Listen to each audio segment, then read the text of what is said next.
What are the 2024 housing market predictions for New York City? Did New York City housing market prices drop? Are we in a buyer's market? Are we in a seller's market? We are going to talk about all of that as we look at what happened to the New York City real estate market for 2023. And stick around to the end of this video for my exclusive predictions for the New York City housing market in 2024 and what that means for you as a buyer and seller in Manhattan. Are you ready? Let's get started.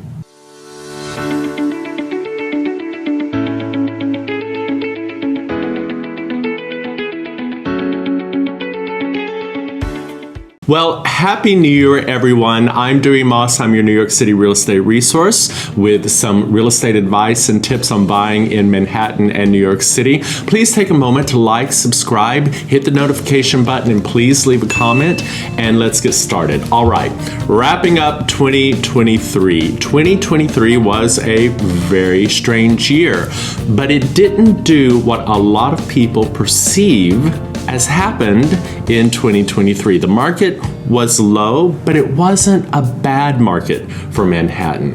What actually happened is for about a good year, maybe even longer, we have been solidly in a buyer's market. We are still in a buyer's market right now. However, buyers don't feel like we are in a buyer's market because they're still looking at prices that are beginning to decline or have declined a little bit, and they think that maybe we're in an active free fall. They're a little scared to transact. I am here to tell you that I believe we have already hit our bottom in Manhattan.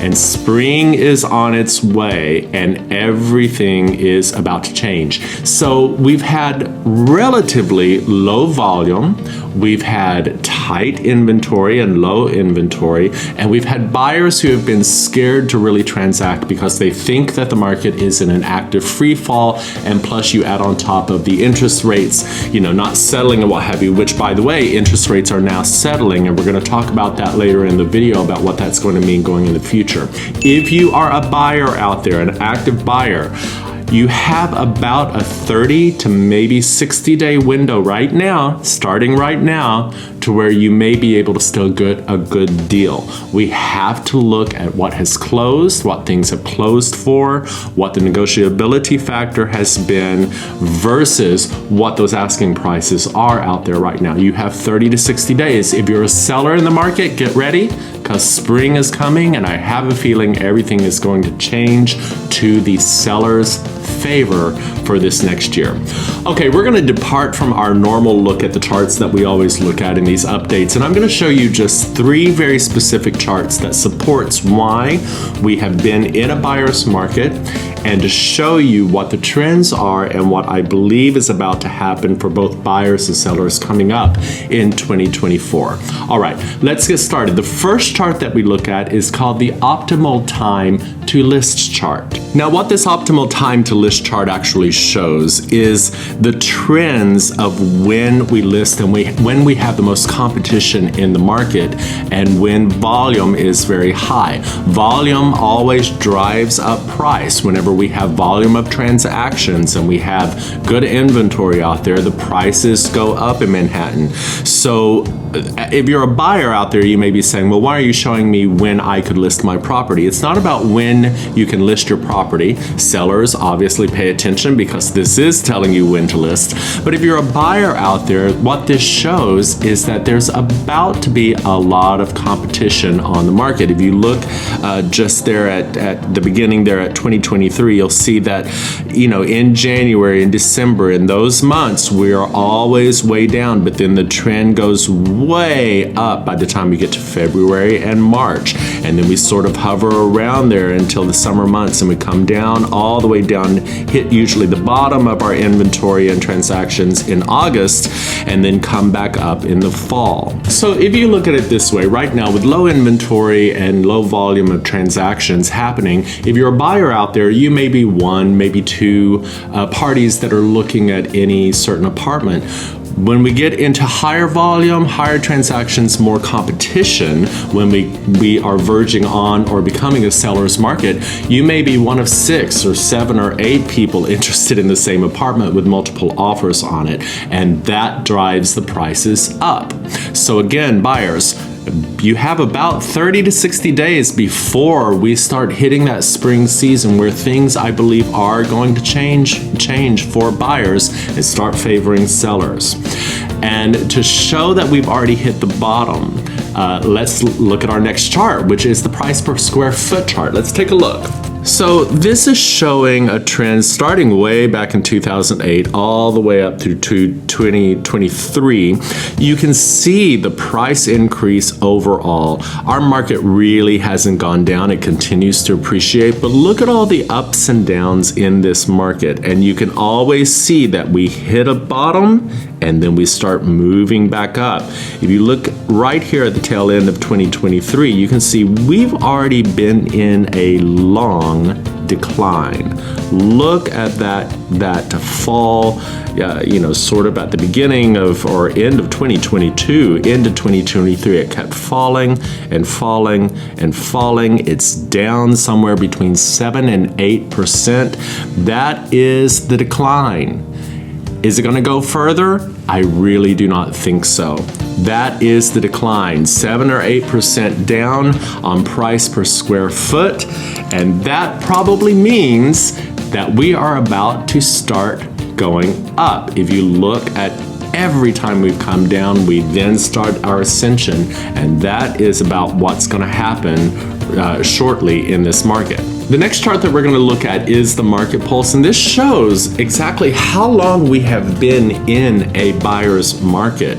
It's been very painful for sellers, even though buyers may not think that we've been in a decline and that we've been in a buyer's market, but it actually has been a very long time. Look at this chart, and you can see starting in before July of 2022, we were in a buyer's market, and for the most part, except a small little bump in 2023, we have steadily been in a buyer's market this entire time. But look here at the beginning of January 2024, we're beginning to tick up.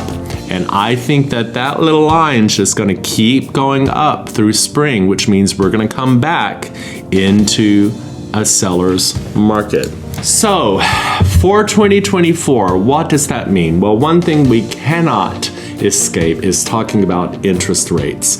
I'm certainly no expert. I don't think any real estate agent is an expert on what the interest rates are going to do. However, we can look at the futures market, and we can look at the meeting of the Feds. We can look at the history of what the Feds have and haven't done in terms of cutting. All of the experts are predicting that by May, we may see our first rate cuts, and the cuts may keep coming. They're not going to be drastic. So if you're a young person out there who've been used to the 2 to 3%, I think that you can kiss those goodbye. I always love to tell the story. My very first house that I bought was at 9.5%, and that was the good interest rate with good credit score, with good finances. It is relative. The 2 to 3% was an anomaly. I don't think we're ever going to go back down, maybe not in my lifetime. We would be lucky if we did. But if they settle at 5.5%, if they settle maybe even lower, then you're still going to be getting a good deal. That's enough to provide some security in the market for buyers to want to buy. As we hit more volume in the spring, more competition, that's going to drive up the prices. So in short, for 2024, I think we may be seeing a buying frenzy. A lot of buyers have been sitting on the sidelines waiting to transact, waiting on the interest rates, waiting on the prices to come down. I think they're going to realize now that the prices are going to go up. A lot of sellers took their inventory off the market because they couldn't get the price that they wanted. But I think those are about to come back on for spring, plus a whole new lot of inventory, which means we may have a buying frenzy that's going to be very competitive and cause a very healthy and robust market for 2024 favoring the sellers, and that's my big prediction. I think by mid-year, we're going to be in seller's market. All right. So in short, if you're a buyer, I would recommend really taking a look at the inventory right now, seeing what kind of good deal you can get. Try to buy within the next 4 to 6 months before the prices really are affected. If you're a seller, get ready for spring now. Call your agent, call me, and let's create a strategy, because it needs to be priced right against the current market, but it also needs to take into account what's going to be happening for the rest of 2024. All right, again, I'm Dewey Moss. I'm your New York City real estate resource. Happy New Year. Please take a moment to like, subscribe, leave a comment, hit the notification button, and let's all have a great 2024, and I'll see you next time.